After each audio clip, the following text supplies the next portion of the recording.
Orlando of Align Performance. This is the show where we figure out how to be in our families and run our families while dealing with the families we came from. And so my guest here, fellow comic, fellow New Yorker, fellow parent, fellow spouse, all the things, Ro Delagrazi, Mama Moody, say hi to the folks. Hello, folks. What's happening? We are in it to win it. That is for sure. That is for sure. So our topic today, we talk. Usually, what happens is it's pretty close to time because I go by feel. And as we were talking, I was like, we were kids first. Mm-hmm. Yep. And I guess to give folks who weren't in on our earlier conversation some context, as we come into this adulthood and we're carrying stuff, and some of it we've maybe even dealt with, some of it maybe we don't even know is there. Now we're in charge 24/7 of these other people, and they don't understand that we have stuff, but we do, and it shows up. So I kind of wanted to just talk about that some today, like what, whether it's our parents or family otherwise, and where we see that showing up for better or for worse. Like, I think there's some ways that I saw things that I did emulate that I think are good, that I saw things that I was like, I will never do that they're good. And then in the negative direction, there's some things that, maybe I would do differently now. Yeah. Maybe I could have, I thought like, oh, what my parents did was so whatever. But now in retrospect, I'm like, okay, I get it a little bit more. So anyway, all that to explain how we were kids first. But yeah, as you hear that topic, Ro, what's on your mind? I think when you were talking about that, my first thought was like, I can't, like, how are we in charge? Listen, I have had that feeling many times. like, are you serious? Are you serious? Like, I'm the one, like, I'm the oldest in the house. Chris is, I know our dynamic will be changing, but for right now, and then when our dynamic does change, I'm still the oldest in the house. It's like, yeah. I've been on my own for a long time, but I'm like, how? Like, how? Like, what? And I think of, like, all the things I've done. I'm like, and then, like, I think when you're by yourself, it's more of like, oh my God, like, how am I in charge? And then when you're around, like, younger adults, like, 20-year-olds, you're like, God, are you guys are going to be in charge? Like, that's funny. That's really, really funny. And I'm trying to tell them, like, and to watch, like, I have younger friends in their 20s, and I honestly try to tell them, like, hey, you are so not behind. Because, some of my friends that are 24, 25, I'm like, trust me, for an old lady, in your world, you're not behind. And I'm glad you brought that up, because that's one of the things for me from childhood. And I've been working on some music stuff, and one of the things I wrote, I was like, I've been sprinting since I was a kid. Yeah, for sure. And in that sense, that feeling that I'm behind. Yeah. I don't know. Obviously, I don't think there's anything everyone feels, but I don't know how common it is or not. But that's been a lot of my work in adulthood generally, and certainly the last year or a few years has been like, this is not an actual race. It's certainly not a race you can sprint. No. And when would the finish line be? Like that part I never thought through. Like, if you run 100 meters, like, the end is 100 meters away. Like, however fast you are, slow you are, if it hurts, in 100 meters, this race is over. But I'm basically trying to run an infinite race. Yeah. At top speed. Yeah. And trying to unlearn that part. I didn't mean to interrupt you, but that really jumps out at me. Yeah. Like, for you, like, yeah. I mean, I think I just saw my ADD kicked in, because I just saw a note on the wall that said, unclench your jaw, relax your shoulders, take 3 deep breaths. I'm like, who wrote that? When did they put that up here? I'm like, was that a note from my sister-in-law? Anyway, at one point, like I remember being a kid, and and I'm sure we had similar upbringings where you just had to figure out how to do everything on your own. Yeah, a lot of And, things. like, Yeah.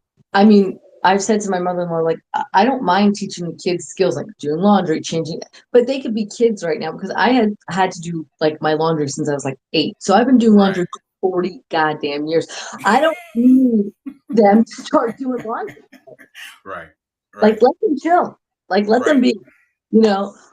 We have plenty of years to teach life skills, and I don't mean to have them be lazy kids, but like there was Right. so many responsibilities I had to take on or perceived to. And I remember like that's where I enjoyed being at my backyard. I think that's why I wanted a backyard so bad because Mm. I remember being in my backyard and when I was by myself and like everything was okay because I had this imagination and I created a whole Hmm. backyard. And of course, we had nothing but our imaginations and maybe if we were lucky a Super Nintendo. But like if Yeah. that was in the 90s, but I'm talking about like in the 80s, being a kid, like Yeah. remembering the escape that I would have when I just needed some peace and quiet or whatever it was, or by myself because I was home by myself, like that kind of thing. Hmm. But I don't know where my siblings were. Like, I don't even remember parts like that. I just remember finding that escape by myself, you know, Mm. and, but then also having to do a lot of responsibilities. And also with my dynamic, I'm the middle kid, but I had to take on a lot of the first kid responsibilities because of what my brother was up Yeah. to. Right. Right. Right. Yeah. Right. He wasn't necessarily filling those shoes. Yeah. No, he wasn't, and he had his own struggles. So I don't Right. blame Right. him. I Right. know why. I have enough know how to know why. But I remember being 16, like thinking, "Well, I got to get out of this house. Hmm. This is not. I got to get out of here. Hmm.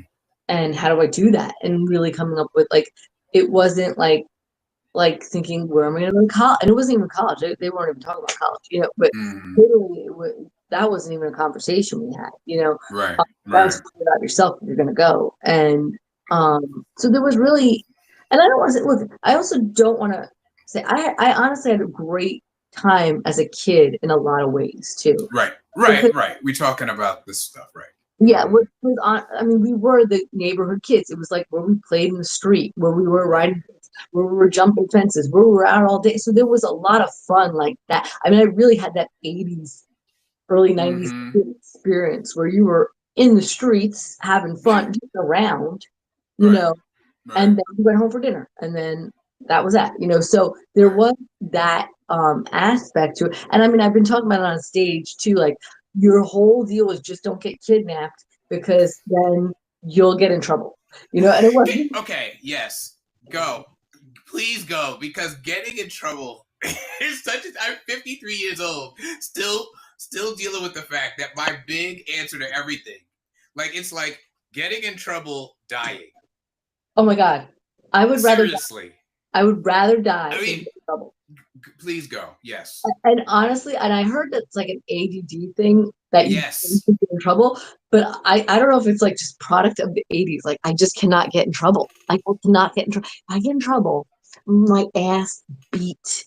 Like by definitely my dad. Definitely my dad. My mom will like maybe be a buffer, but then she's Right. Right. to my dad. Like she'll be Right. like, Right. hey, I'm the barrier before you're about to get your ass kicked. Like it's like, oh my God. And that was even in like God forbid, I wasn't worried about like, oh, if I get kidnapped, I'll never see my parents again. Like, oh my God, if I get kidnapped and I have to see my parents again, That's funny. they would I'd kill be me. better off not seeing them again. Like you make a deal with the kidnappers. Like, listen, I'm not saying you can't take me, but finders keepers. If you take me, I'm yours because this is not. What are You we take talking about? me, you got to drop me off somewhere, and I'll have to figure out how to live in the woods. I That's cannot go really back funny. because you remember that movie, and I'll never. Oh my God, I know my first name is Steven, right? Hmm. It was about a kid that got kidnapped, right? Oh, I don't And remember this. No, no, no, no. oh my God, it was like probably in the 80s. And the opening scenes, he's like drawing with pencil on the garage door, and his dad's like, Steven, what are you doing? And then like later on, like the kid, like somebody was painting over, he goes, don't do that, that's Steven, like it was Oh, one of right, those right, it takes us into like he gets kidnapped. And then by 9, he's smoking cigarettes and living this life of like, he's got a dog and he tries to escape one time, but he gets scared and he goes back and then basically actually um called the police. Like I think he realized that he was kidnapped like when he was a Right. teenager. And I mean he goes, I know my first name is Steven. Hmm. I think my last name is this, and they find out he's been this boy that's been missing, and he goes back to his family. And I think I think by then he was still kind of damaged, and he got a motorcycle. He ended up getting into a car accident, like a motorcycle accident, and dying. It was like a very tragic story because he was so like Right. roughed up from years, like he was taken as a little kid. But Yeah. I'll never forget watching that movie. And I was like, oh my god, I cannot get kidnapped. Like.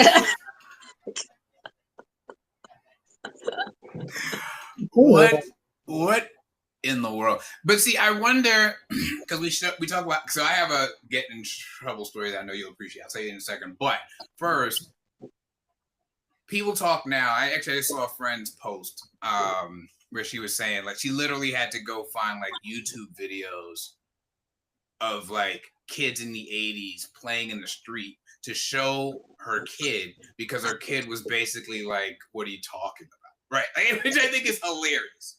Like I think it's hilarious that it's so unfathomable to them. Yes. Like you might as well be like, "Oh yeah, we were all Avengers." Oh yeah. And then you know what I mean? Like Oh, because Orlando, just to let you know, when Chris used to kick the kids out, like when I was at work, I came back and Jacob's 9, and he goes, yeah. Dad had us sitting out on the curb. Like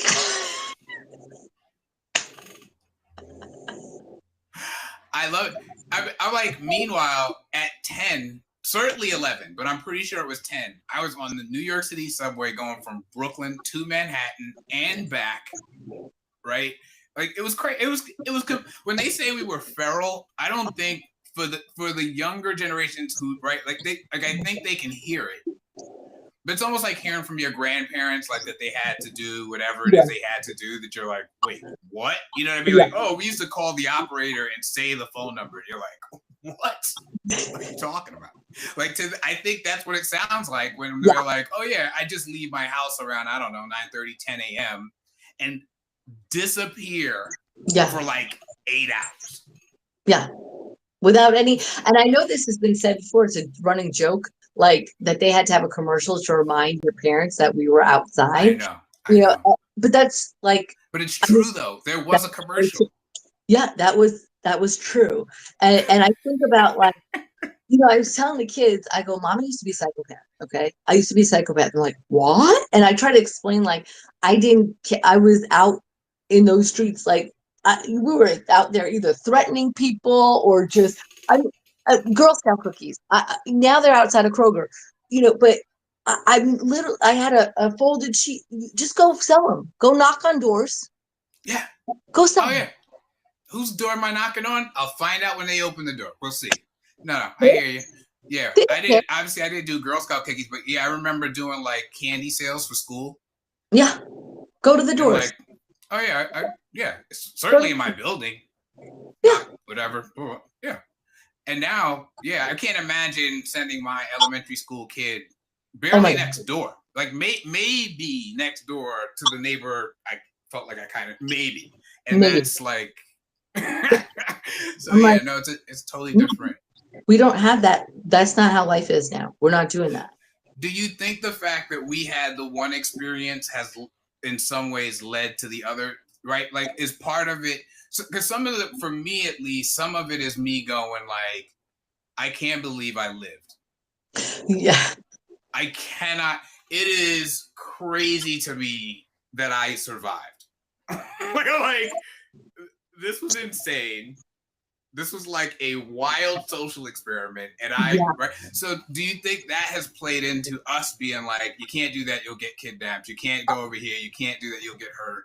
1,000%, because it's not even just like the younger kid years. It's like the teen years. I mean, the things I was doing. Oh my God. I mean, I honestly was like, girl, what?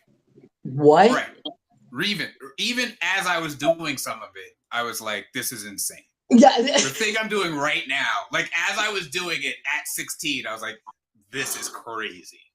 like if I like I just think about like you were a lunatic.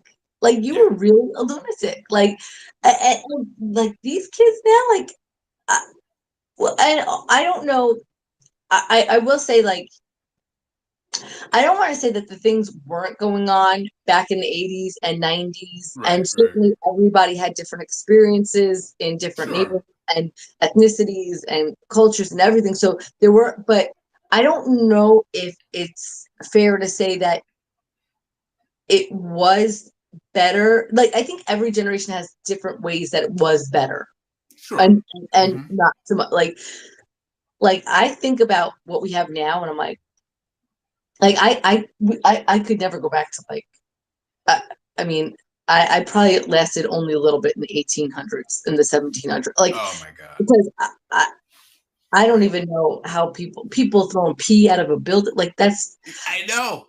I know. You hear stories like that, you're like, what? All right. That's how what our kids feel. Right. Yeah. oh yeah like but now I think and there wasn't and it's true there wasn't look thank God there weren't videos of when I was Oh, a teenager. Okay, social media. I would be a pariah. I I just like he would just be like, do not go near that person. no and even my early 20s like thank God like thank God thank God. Right. I Right. mean, Right. just the incriminating evidence is alone. You know, like, I just thank God. You know, like I would be that dumb idiot that's like, guess how you drink and drive? Put pennies in your mouth, right, Laura? You know, like I mean, just driving to Manhattan to get Grace papaya at 3 in the morning.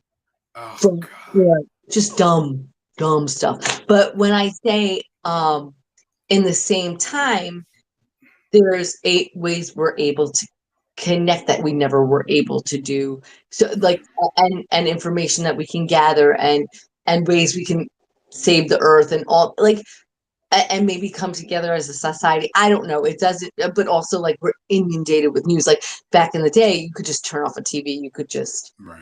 not pick up the paper, you could Hmm.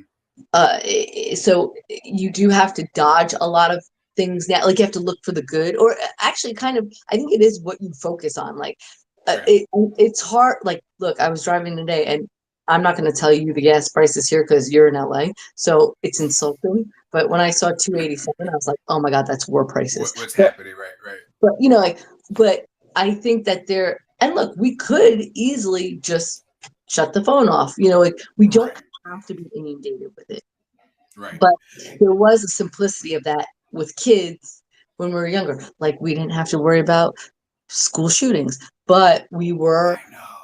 what and look, they had the other day a hard lockdown. It was an accident. A button was pressed by accident. Oh. So it was very traumatized. And that's where it's like we were kids first, but we didn't have to deal with hard lockdowns because and Jacob was very affected by it. And I'm Jeremy, sure.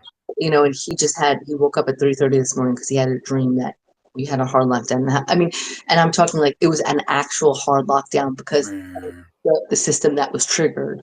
Yeah. So, Yeah. lights off under the desk. And that doesn't mean that we didn't have different things like there was kids in the 60s that had to go under the desk because they thought a The nuclear bomb bomb. dropped, Right. Right. Right. Right.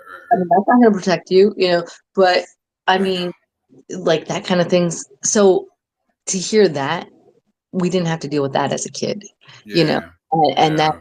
that's kind of the tough line of like explaining I'm sorry that you guys have to deal with that, but you did a great job and it's okay and you're safe and at least at least we have the systems so that it would Right. prevent like Right. hopefully, so That brings up one of my things tangentially that I'm very in touch with right now, especially about my childhood. For a number of reasons, back to my dad being violent with my mom, which I've talked about publicly. And I love my dad, and we ended up having a great relationship, but it happened. I can't pretend it yeah. happened. And Mhm. so I developed this desire, need, whatever you want to call it, to protect. Yeah. And that definitely has impacted my parenting to the point where my child has said to me like, you don't have, essentially, I can't think of the exact words, but basically, you don't have to make it so I don't cry. Oof. Right. And that's so, because I felt very unprotected. We joke about, oh, I was on the train and I was going over here, and oh, remember the time, and the time they were shooting on Parkside Avenue, we all ran, ha ha ha. But like, I felt very unprotected. I felt like it is up to me if I get my head blown off or not, will be because I figured it out. Like, it will not be because anyone stopped it from happening, right? Yeah. And so it's me. So I brought that into parenting in some ways I didn't even realize. Maybe almost like a panic. And I realized kids are, we spend all our time with kids. Our kids know us. One time when my son was, let's say 4 or 5, we go to some kid's birthday party in a park. The short version is I may have told you the story. He hit his head. And so he had like a knot on his head, and this man like starts walking him over, because all of a sudden I was like, whoa, I can't see him. So I go, and the man's like, he was afraid he was gonna be in trouble. And it was funny because like I never hit my kids, you know what I mean? Like I could be loud sometimes, and even looking back on that, I'm like, oh God, I would have done that a little differently. But I think they just picked up from me that like he gets really upset when bad things happen. Yeah. Even if I wasn't angry, you know what I'm saying? Even if I wasn't like, you did this, like just picking up that I would get. I mean, I really viewed that as this huge failure. Meanwhile, he's a little kid. Like little kids are gonna fall, they're gonna get hurt with it. But I viewed it as like I fell asleep on my watch.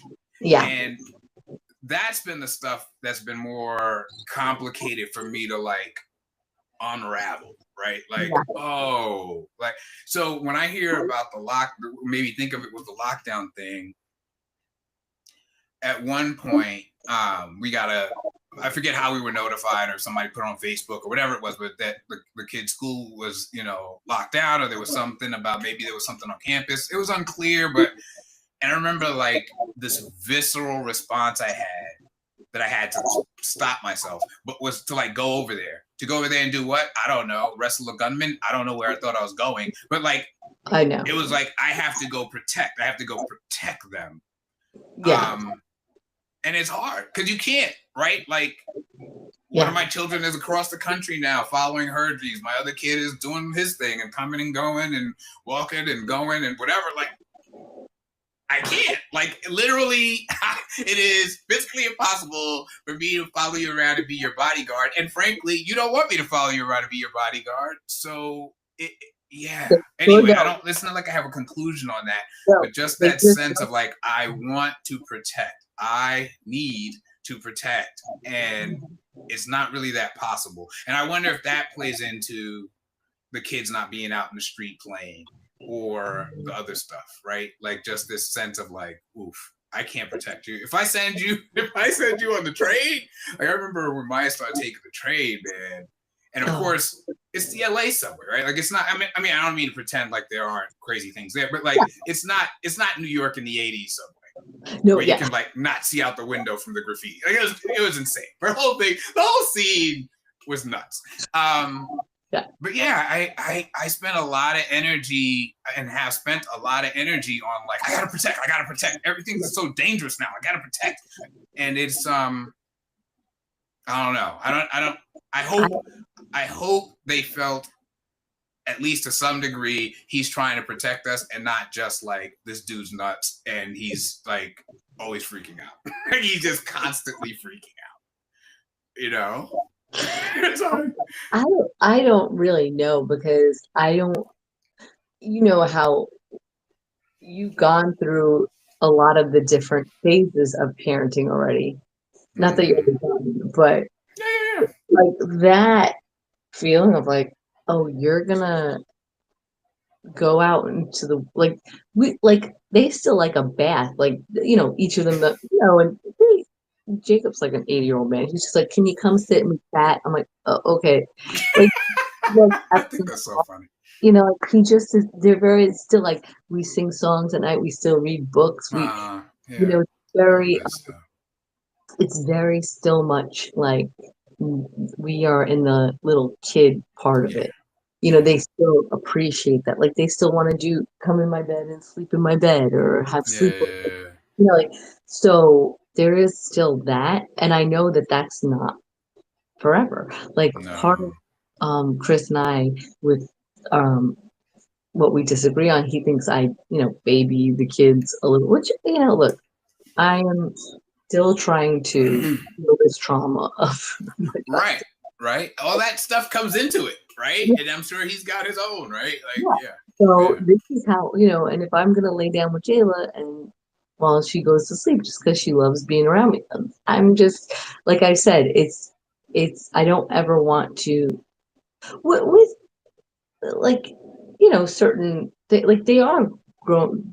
This isn't going to last forever. There's going to be phases, and I want them to always know mom's got your, like, they know I have their back. Yeah, if nothing else. Yeah. They know mom's got them. Like there's nothing that they can't tell me Right. that will be upset with. Of course, if there's accountability that has to be held for sure, but Right. Right. I've got your back no matter what. And if there's something scary, you have to tell me. You can come and tell me, and we'll figure it out. Yeah. You No, know, yeah. so I want them to. I think that in itself is safety. Right. Right. That's good. Yeah. That's a good. Yeah. Yeah. And I like that. I like talking about that in terms of safety. I was just on a panel last weekend for PFLAG Los Angeles, and they were talking about basically it was like parenting kids who are queer in some way, basically. Yeah. And so I said, one thing I do like that I did, and my mother probably was a little more verbal in this direction, but like I definitely over the years got this from my dad of like, I would tell my kids, or I'd tease them and I'd be like, what can you do to make me stop loving you? Like I'd act like it's a really hard question. And then the answer was nothing. Yeah. Mm-hmm. Right. And so then we'd laugh or whatever. But I think, I did weave that in, and I'm glad I did weave that in, that like whatever else is going on in the world, whether you have the best grades, whether you did zero homework this semester, whether, right? Like, doesn't matter. it doesn't matter. Like, baseline is I love you. Now we talk about everything else. Yeah. And so that I would say has been a positive, like just making sure it's communicated. I think, excuse me, in my own childhood, especially with my dad early on, he assumed I knew. Yeah. Because as I got older, it became clearer and clearer to me how much he cared. Yeah. But when I was a little kid, I think and that's also generational too, right? Like he didn't grow up in like, everybody here's hugs and this is a safe space and right, no judgment zone. Like, what do you mean no judgment? Judgment from wake up to go to sleep judgment. Why do you eat like that? What the heck are those jeans? Is that really, are you going to comb your hair or not? Yeah, your dad, he grew up in New York, right? Mm-hmm. Like my dad? Yeah. My dad moved to New York. He grew up in Panama. Yep. Well, like just that whole dynamic of like, you want a safe space. It reminds me, there's that comment. He's got a really funny bit about his mom being from Cuba, and he's blowing up now, which is great. But it's really funny. I thought about it. I was like, yeah, especially when you have an immigrant parent, like, oh my God, they don't want to hear your feelings. Period. My dad came over on a boat and 2 people died, and he grew up with post-war Germany, like Italy, with Mussolini in power. He doesn't want to hear, like, it's so true. I forget I'm sure you've heard of him. He's really, it so resonated with me about, especially having an immigrant parent. Like, there's no room for, like, oh, you don't like that? Okay, we'll make you something different. Like that's hilarious. Even when I would like, whatever, I'd be watching myself and going like, you've got to be kidding me. This kid likes it like this. This kid likes it like that. And me, here I am growing up with that. You eat it or you don't eat. And here I am like, okay, I'll make you that and I'll make you that. Like, I'm such a such a pussy. Like,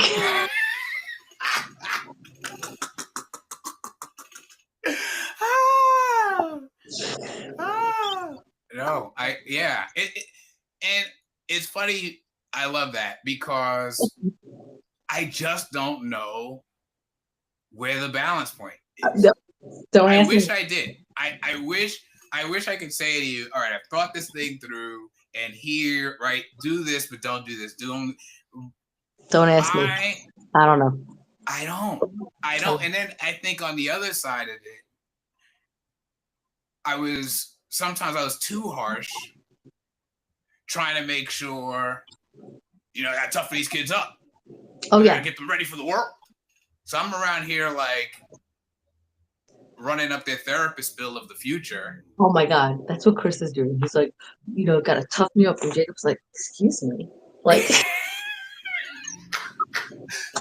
Good sir. don't- My pearls are clutched. it's like that's abuse. Like, and you know when I'm in the park, I mean, I hear other like, listen, it's not like I haven't heard parenting like that, but now when I hear like a tough mom, I'm like, oh my goodness, like, I know. should they heal something inside, but they're just doing parenting like I've grown up with. I'm so, and these are like maybe younger moms and things like that, but I'm so sensitive to like, oh my God, I it's know.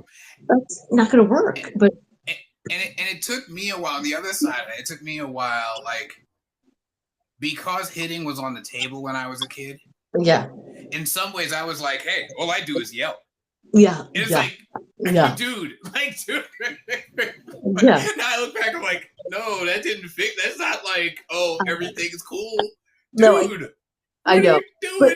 But in the same sense, if I'm in like public and I see a mom that's like rough, like especially a little kid, I'm like, my first, like I have two sides. I'm like, oh God, that's terrible. Hey, leave them alone. Like, first of all, it's none of my business. Okay, Right. But and right, I'm not we talking about react, right?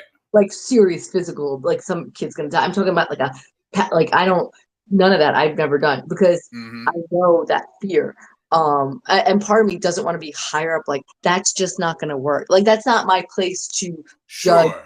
But there is a part of me that really, it's that empath that really feels for that kid. Like where I'm like, oh man, because I know that kind of parenting or growing up Yeah. kind of parenting. Yeah. And you think that is what's going to stop that child. That child's not going to stop that behavior because you're hitting him. It's just not going to stop it because also it's not stopping him because he keeps doing it. And it leads me to when people talk about, and this is a phrase that I'm very wary of these days, common sense. Mm-hmm. I think that term is profoundly overused. And I think a lot of times it's a way to like hold on to what we've been doing regardless of the evidence. Mm-hmm. And so in some ways, excuse me, you say that about like the parenting we grew up with, but like, people went off and they researched it and they got degrees and they wrote and read books and they figured out like, yeah, this isn't so great. Mm-hmm. But we hold on to, and I think there are a few reasons for it. And I say we in a very big kind of we way, but like we hold on to like, yeah, but you got to do this and you can't have that and because it feels like that's what it's got to be. But you're right. I mean, they've studied it now. It is just ultimately, you're right. Slapping that kid's hand may be effective in the moment. And there may be moments, like people have told me stories where like a kid running out and like you told me a story about jail. Like I know stories like that where the kid got a spanking or whatever. And my reaction is, I don't have 5 years. It wasn't me, but I'm saying like if I'm that parent, I don't have 5 years for you to learn not to run into traffic. Yeah, exactly. Yeah. And it's interesting because it's also another point to that is like, especially what happened with Jayla, I was so traumatized by it that I almost had I remember when I've choked twice in my life and my dad like saved me the first time and I started crying because you were so scared. Yeah.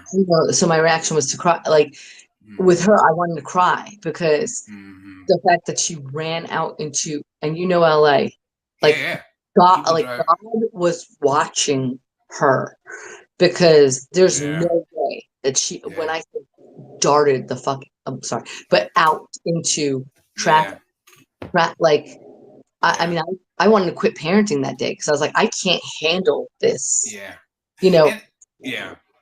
What do you do when you're the parent and you're overwhelmed? Like I don't feel like that's a I'm sure someone somewhere is teaching a class, right? But Yeah. in terms of that, like there were moments where it was just too much. Like in retrospect, I don't love how I reacted. Whether it was the yelling, which I did in retrospect, too much of. There should have been more responding, less reacting. Okay, but like I was overwhelmed. Oh my God. Like I, Orlando, a full-grown adult, was overwhelmed. Like that doesn't make an excuse. I'm still Well, accountable. I'm still I, responsible. But the I, uh, fact of the matter is, that's what was going on. I love how you used was overwhelmed. I'm still Yeah, I guess I am in many ways. Yeah, yeah. No, I'm really. overwhelmed. I'm like, how I deal with it now?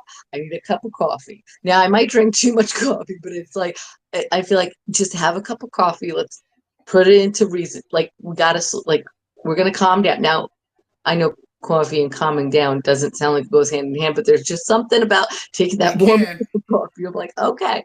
And the other thing I think about it, especially with the empathy thing, no, and I'm not putting down parents like they don't have empathy when they hit their kids. People deal with No, how no, they no, feel. no, no, no. Yeah, But yeah.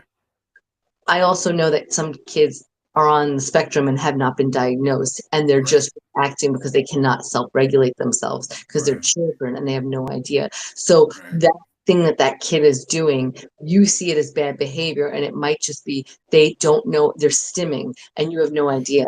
Like because we still are learning about this, even though autism research has been around since the 70s, but nobody knew about that. And like ADD and these real mm, things that are happening with these kids, like they're overloaded, they have sensory overload sometimes, or they need to regulate. Like Jayla used to hit her head when she was mad.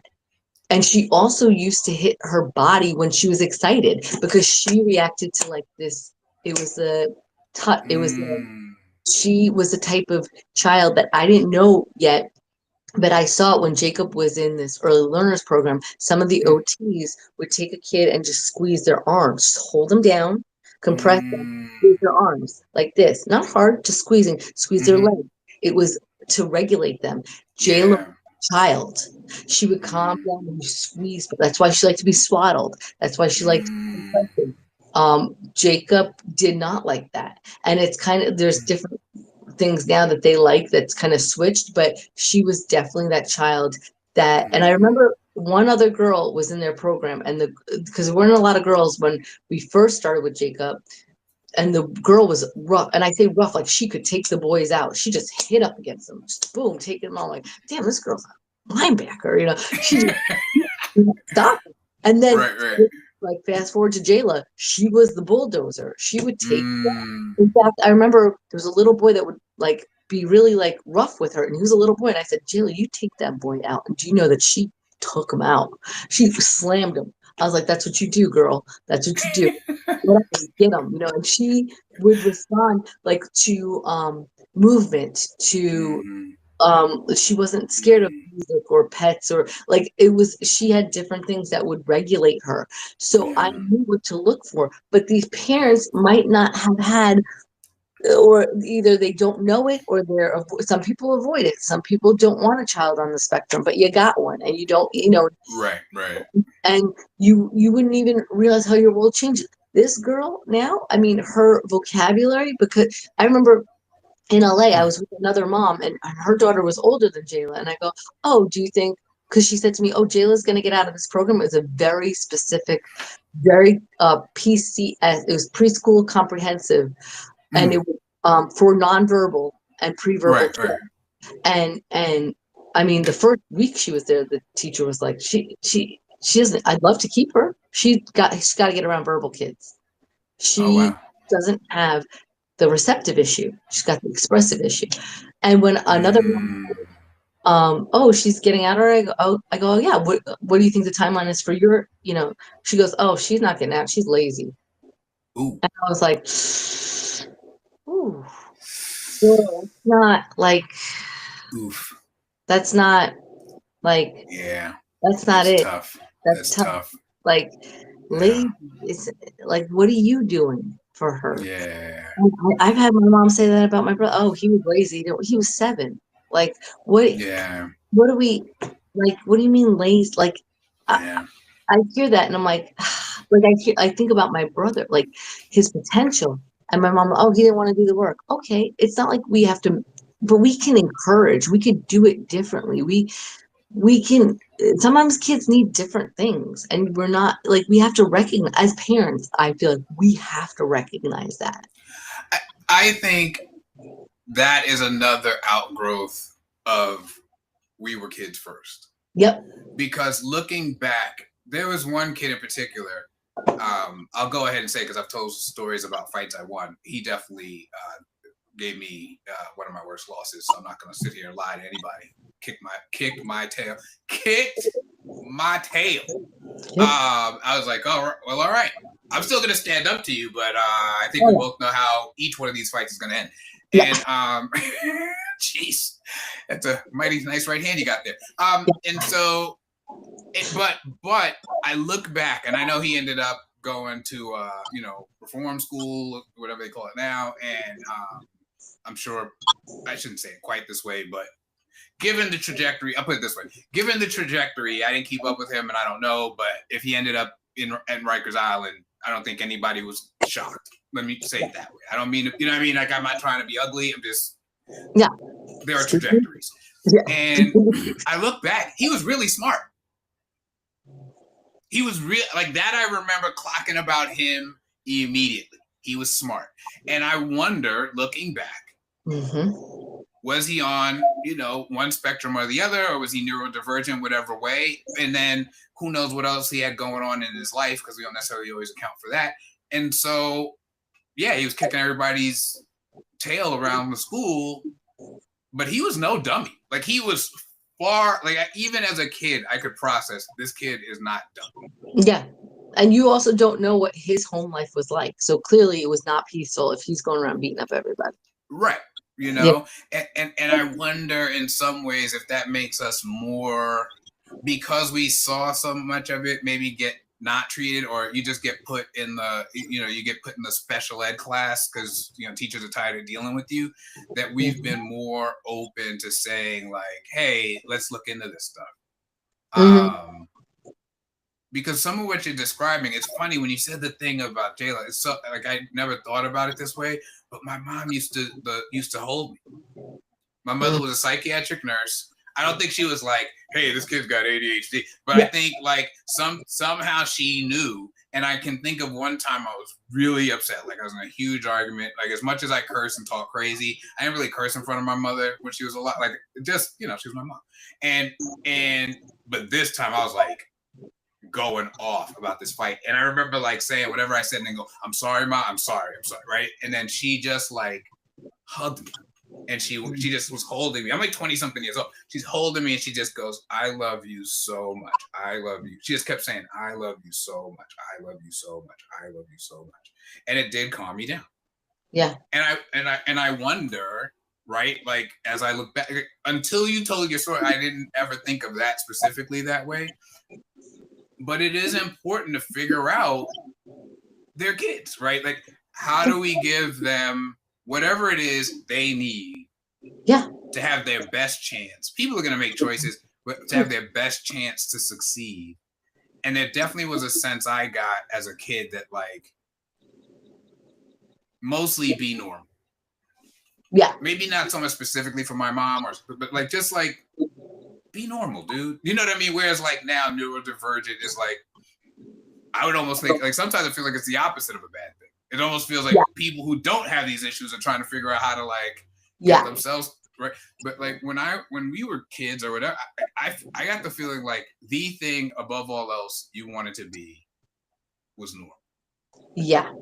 Well, also, I mean, not to do an extreme like an extreme case, but I remember like reading about like Charles Manson, and he was like, I just wanted a hug from my mom, and I'm like, oh my god, hug your kids, you know, like because he had a very abused life. Seriously. His mom tried to. I mean, his mom was like a 16-year-old prostitute, you know, that Oh, literally yikes. tried to trade I didn't know him that. off for a pitcher of beer. Like literally, a Right. waitress was like, "Can I have your baby?" And she gave and got beer, Jeez. and they like came back like, you can't give your baby away for beer.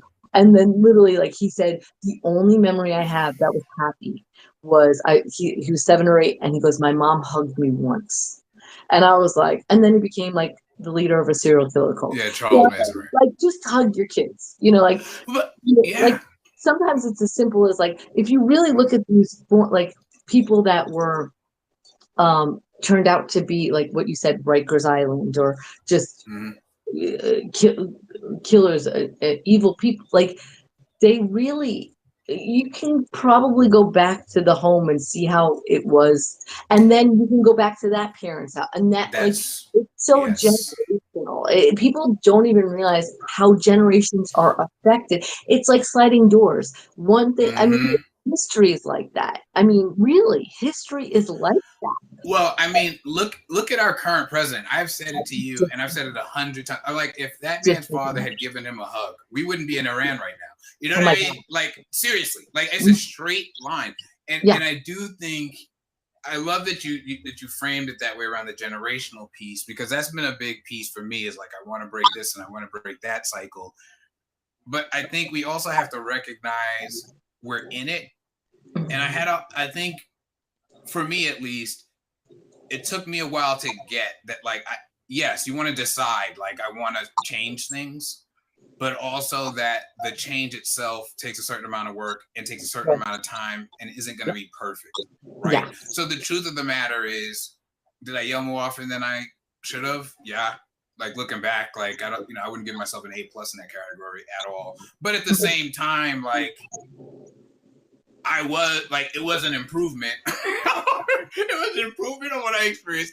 And I was working through it. Like some of what I love now about people talking more about therapy and all this is like I went off and I actually dealt with some of the stuff. And I actually like, as internal and whatever does it sound like, it's like I actually knelt down in front of my 4-year-old and was like, all right, like I get it.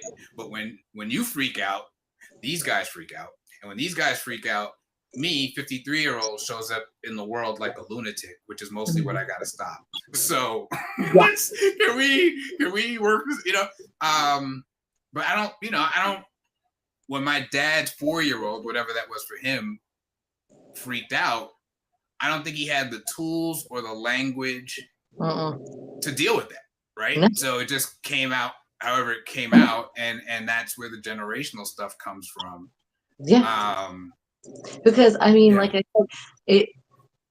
I mean, look. Um, I think our current, the Mango Mussolini right now, he Yes. literally definitely heard yes a lot. He was Oh one of my those God. kids that heard like, you are so good at everything. There's like he's like the Brock Turner, the guy that was the, Oh my God. I remember Brock Turner remember, for like sure. The you Stanford guy. shouldn't, Yeah. you shouldn't go to jail for your crimes. I Like mean, like that's what I see as who we have in charge right now. But here's the other part of that. Not you or I voted for him, but I'm saying, what does that say about the whole society? well, that's what. Yes. Yes. Then I how do we even absolutely. deal with that? Yes. Like, because that's how we, this kind of like how our podcasts are, how are we to fix that? Like, and the environment, and systematic racism, and a water shortage from AI, like I know. yeah, I and the know. ozone layer, and then and now we're gonna go out to space. Should we figure everything out here under this ozone layer? Shouldn't Neil, we, you yeah, know, I watch Neil deGrasse Tyson has like a YouTube channel, and that comes up periodically. And I think his answer around is great when people are like, "Oh, the Mars," and they talk about it. He's like, whatever energy and resources excuse me, we would use to colonize Mars, we'd be better off fixing Earth. Yeah. And he's right. I'm like, when he says it out loud, you're like, yeah, that's crazy, guys. Okay, They said like 12 people on Mars. Like, Chris, what could go to we? Mars? Are you bringing enough toilet paper? I mean, seriously, like, what do we do? Like, Do think you have this enough all the way through. Do you have enough snacks? Do you have enough space ice cream? Because I got news for you. There ain't enough freaking Kroger up there. Okay. That's right. That's right. You That's know, right. No like, DoorDash. like, oh, I want to go to these uncharted. Really? Oh, really? Yeah. I got news for you. You better. Do you have enough oxygen? Let's start with that. Let's start. Does it have an atmosphere? Like we don't realize. Oh, did you bring your extra spacesuit? Oh, you probably Right. forgot it. Because guess what? You get a hole in that one, you're done. You're done, buddy. I mean, but if it's funny to me that we keep thinking like we're gonna escape ourselves. It's funny. I didn't think we would go here with it, but I think you're right. Like, what does it say about us more broadly? Yeah. For example, this is like not even a violent thing, or we consistently elect the taller person. Yes. Yeah. That's wild. Wild. We have to look at why are we doing that? What? We elected somebody that tried to overthrow the government. I'm like, hey, bring him back again.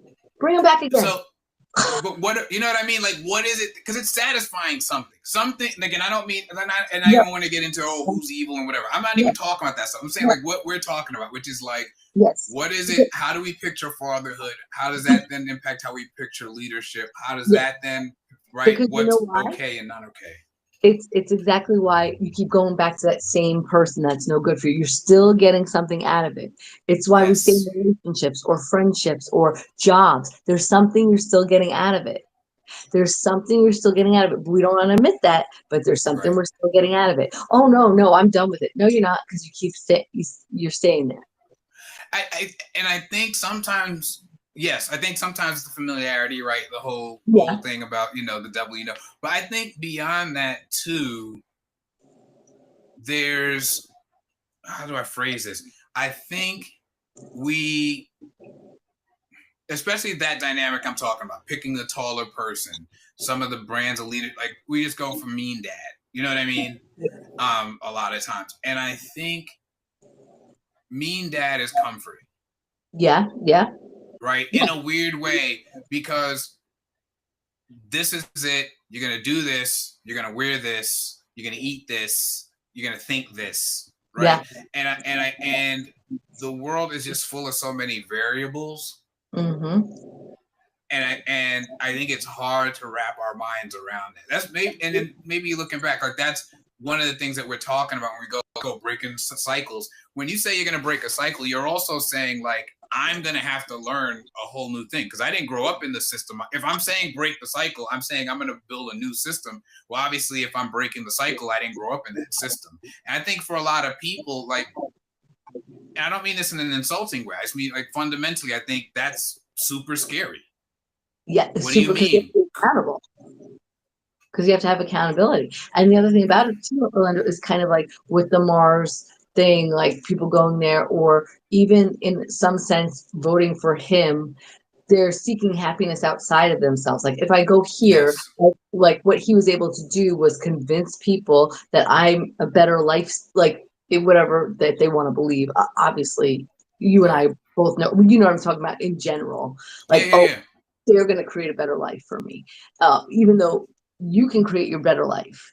It's not who you elect. I mean, and in a sense, of course, I know that person creates systems, but I'm saying like, really, if we looked at it individually, people are like, oh, I'm going to go to Mars because Mars, my problem is to stay here on Earth. But wherever, it's literally wherever you go, there you are. If you're a problem on Earth, you're going to be a problem on Mars. On Mars, 100%.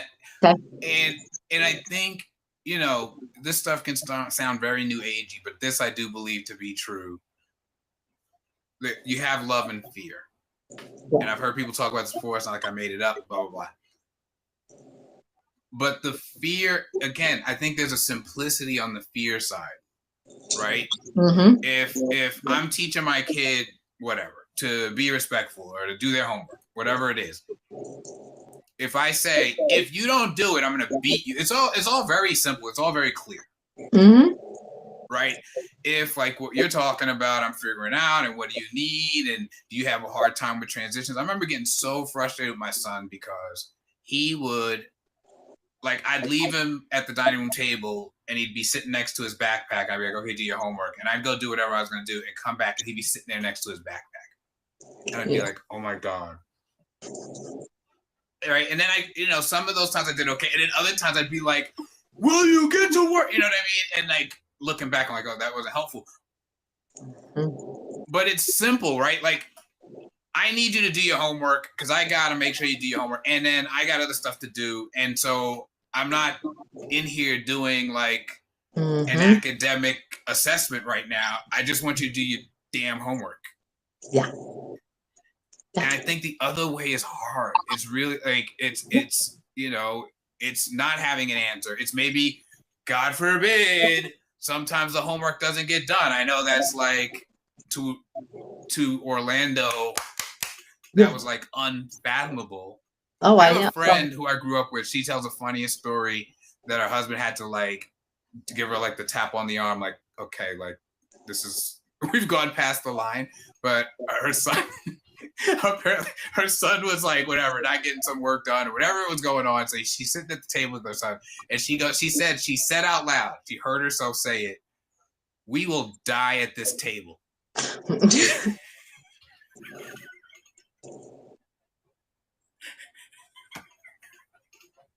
And I was like, oh God, I hear you. Like, I wish I could be like, I don't get it. I 100% get it. And you go, oh my God, like, what? But in the moment, it feels like, yeah, that's what's going to happen. I've had moments where I'm like, don't say it. Because I'm like, just let's forget this. Let's just walk away from this. Like, I don't care what happens. Like, I give up. I give up. I know. It's not. Give up, and I'm just gonna let you do your thing and go beyond. It's so, and it's interesting because kids are so opposite. I know yours are twins, but they're not. Like they're boys. No, very different. Yeah, very different. But like Jacob, just do the homework, boom. And also, by the way, they have like Monday, Tuesday, Wednesday. He's just like, bye. Oh, wow. Like, and the two of them, like we had our parent teacher conference yesterday. Jayla she's really improving in it, in second grade. Like, her teacher's like, I'm so proud of her. She's got improvements in everything. Her grades fluctuate. Awesome. She got 100, a 90, a 70. She's a very but I'll tell you something, that girl, she's an artistic genius. She could look at something. She's been making 3D art, like with paper, like textures, and like it's incredible. She's been trying to make the perfect paper airplane. And I'm like, this girl gonna design the next, Right. Stealth, whatever. Yeah. She's incredible with it. Now, grade wise, she's got different types of grades than Jacob. Now, when we got on the phone with Jacob's teachers, they're like, this kid's a genius. Like, and Chris was like, why were they gushing over him? I'm like, well, it's better that they're gushing over him than right. I mean, but they were like, he's like his teacher said, I got straight A's, but what it was I got information, I gave information back. Right. He thinks in this quirky, out of the box, like genius kind of way. Both teachers were like, they even said, if he doesn't get in the gifted program, then I'm not going to believe in the gifted program, because there's no he does. He doesn't take, and we've talked about he'll tell me something, like, I don't think so, and then of course it's right. Like, you can't ever go, Jacob, that's not true. Right. He has these different he just asks different questions. Right. Very literal. There's not a lot of room for right. We've talked about that. Yeah. But in a way where it's like, and then you have to also give him a little humility, because he's like, Jacob, your teacher said you were a genius. He's like, yeah. Like, okay. Okay. He's like, yeah. He's like, yeah, I know. Like, listen, genius isn't thrown around a lot. Okay, half these kids over here, And also he's a bigger kid too, so there's that dynamic. So people automatically assume like, oh, he's gonna go for sports or he's gonna go, and Right. like, but and the things I teach him is, hey, when you have a kid that's smaller than you, let's help him feel like he's not getting bullied. Like you have to teach him Mm, humility, like, because not every kid's mm-hmm. gonna get it. Well, why don't they get it? Because they don't get it. They don't think like you do. Well, why Right, not? Because they right, don't. right. And then there's like try, like I think I said it on here, try explaining theology or anything that's not supposed to make sense. Like when he's Right, asking me, well, if God is the son of the father of Jesus, why isn't he married to Mary? And you're like, I right. do know. We're But not. We don't. things Yeah. fall the Bible and it says these things. Well, how do we know? I do not Right. know. I do Right. not. I Th- don't th- know. that brings up an example, and I want to ask a final question. But that brings up a friend of mine tells a story, and I wish I could remember the specific question he asked. But he was in Sunday school. I guess I have a story of my own like this.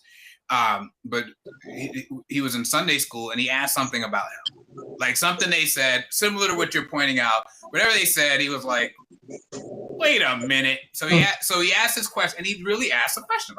He said he got spanked in the church parking lot by his parents.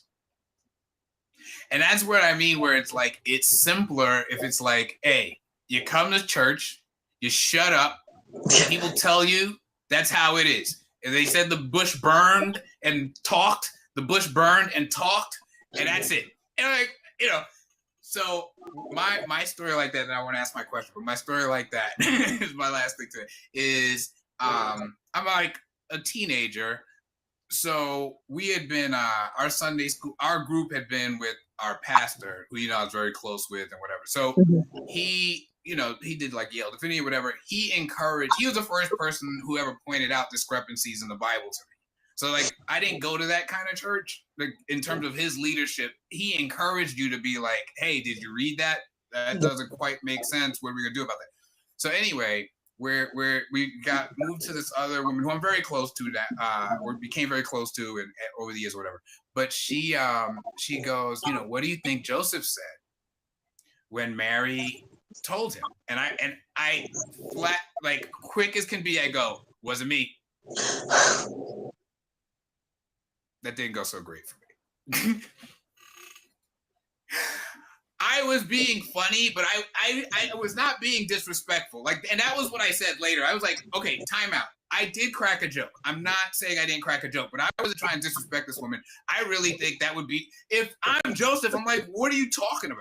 I mean, let's be honest. Like you're gonna say, you all want us to sit here and believe that Mary, who's a virgin, by the way, they're married. Okay. So clearly the wedding night didn't go well because you're supposed to consummate a marriage.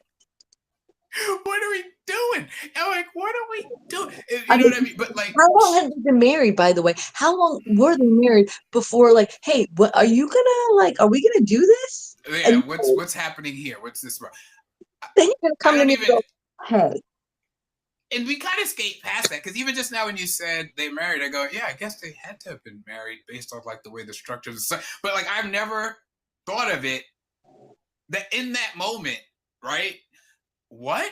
And but I think when we kill that stuff, when we say we'll spank you for it, Yeah. I think we set the ground for another generation of not asking the different question. Yes, exactly. Right? Yeah, exactly. And I think we have to continually, be asking new questions. Anyway. Well, if you want to go back to history, like really think about if, like when the civil rights movement was coming, if the Black kids that actually went against it got spanked because like you can't do that. That like they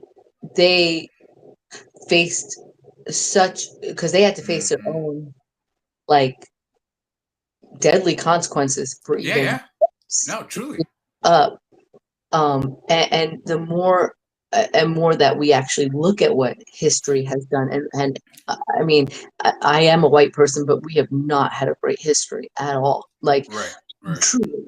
truly brutalized people of color in this country.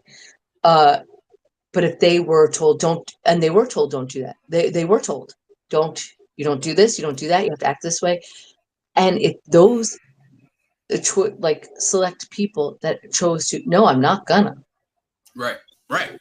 I'm gonna stand up because I have to. Like even the young little kids, like Yeah.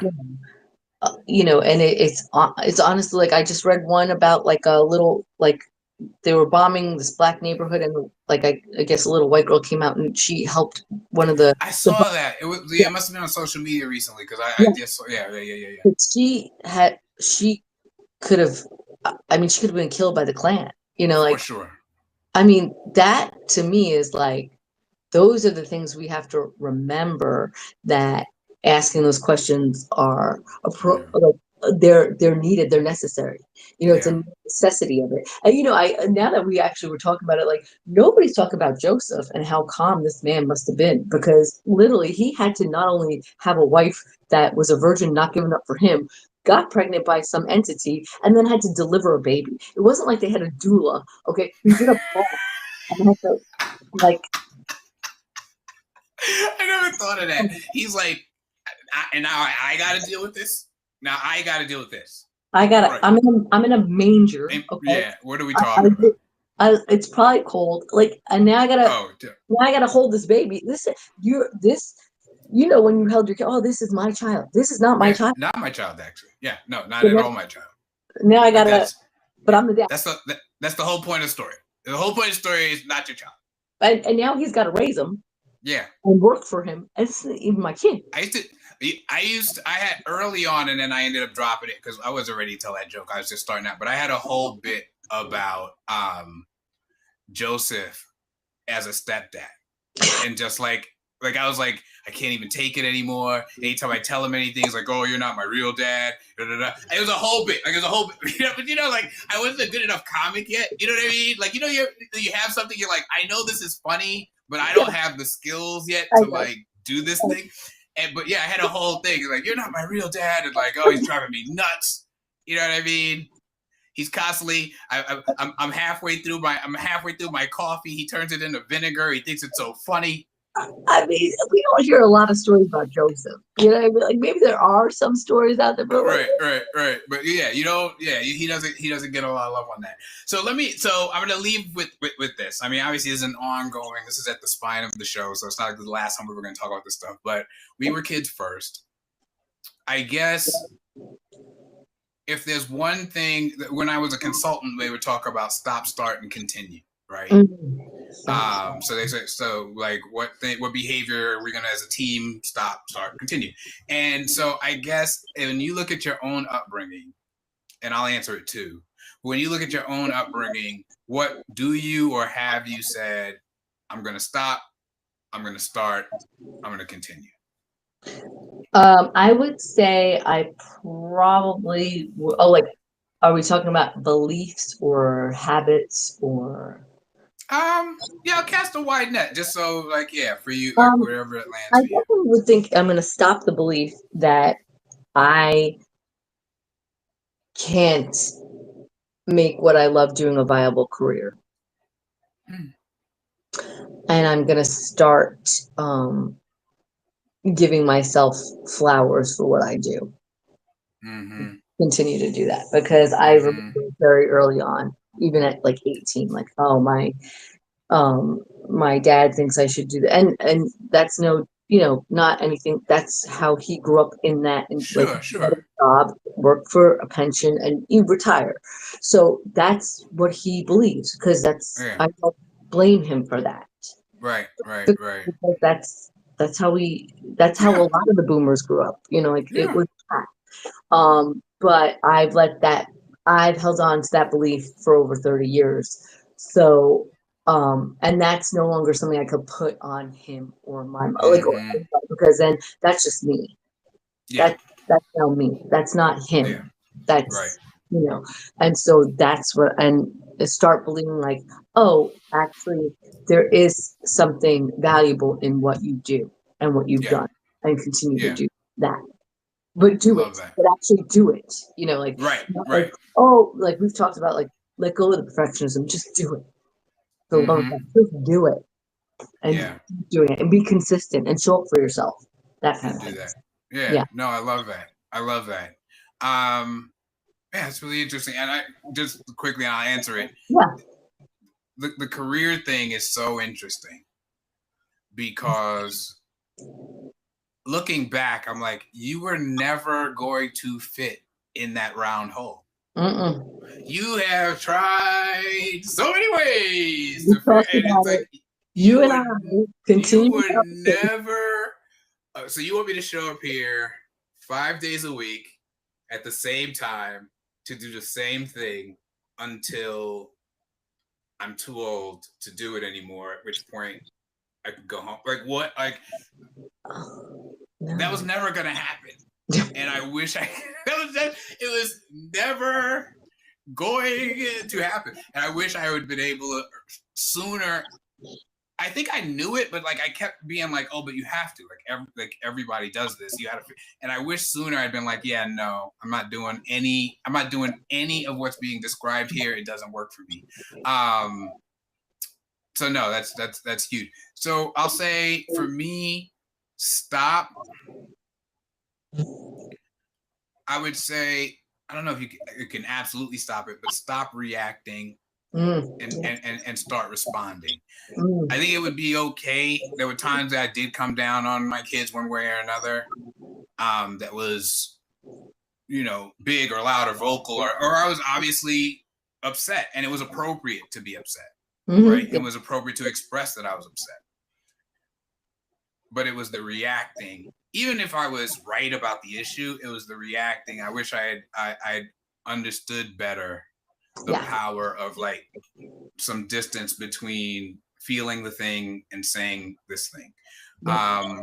Start apologizing. Mm. And I have some, I don't want to do too much of it because then it's like now becomes about like, hey, I just apologized again. Like, how do you feel about that? So I don't want to do that either. But I did talk to my son at one point and said, I just want you to know, like, I know now that like some of what I did was not helpful, but I want you to know I only ever did what I thought was going to be helpful. Yeah. Like, I'm getting that it was wrong, but I need you to get that I only ever did what I thought was right. Now I learned it was wrong. Okay. So I guess that, and then continue. My parents never gave up on me. Mm. Like, never. That's Like, I amazing. can't think of a time where I felt like they gave up. Now, my mom had very high standards for me. Mm-hmm. Yeah. So like literally when I was learning my like school stuff was not so like when I was learning my multiplication table, my mother would have my plate of food. I may have told you this before. And she'd be like 5 times 7. And if I got it wrong, no plate. So guess what? Orlando, I could give you times tables up to like 20 because I'm like, like, yo, I'm hungry. Like this has so whatever, but like never gave up on me. Even at one point, like I was, doing my like late teens, my dad, blah blah blah. I could take him or whatever craziness was going through my head. And Yeah. he like came looking for me and we had the most amazing talk. And he said to me, he was like, if he was can't or won't or whatever, but he said, I can't lose you. And that like changed. That was like a changing. So like, even when I do get it wrong, even if I'm like pissing my kids off or whatever, like just know that like, as long as I'm turning oxygen into carbon dioxide, I'm not giving up. Mm-hmm. I'm not giving up. My son would say, "You're gonna withhold food from me? That's illegal." Like, I think he is so funny because I love that he's just like unacceptable. Unacceptable. I was on the absolutely. curb. They withheld food. Like, what are we doing here? When Chris had him do chores, he said, we had to do all these chores, and Dad just sat there and chilled. And then he goes, and then I had to go to Jama's so I could have a sip of water. I'm like, okay, I'm pretty sure I'm you got not sure that's right. withhold water from me. I finally got Right. to Jama's and I could have a sip of water. I'm like, I mean, pretty sure. yeah, you could have had water here, but okay. I don't want to negate your experience. I get it.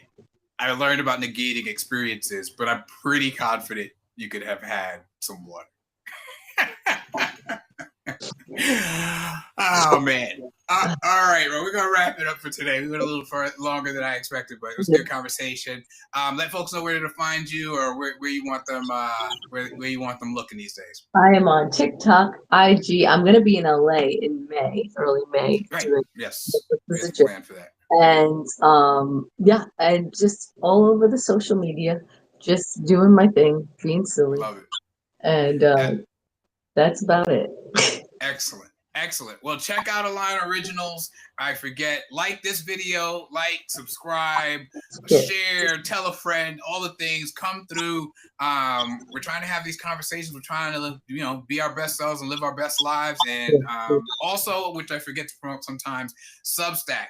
It's called On Alignment, Coach Orlando. I'm doing more and more work there. Actually, I need to post today. I was going to post some stuff yesterday, so I'm going to get it up today. But very excited about that and getting good feedback on that too. So stick with us, and we're going to get through this thing together, y'all.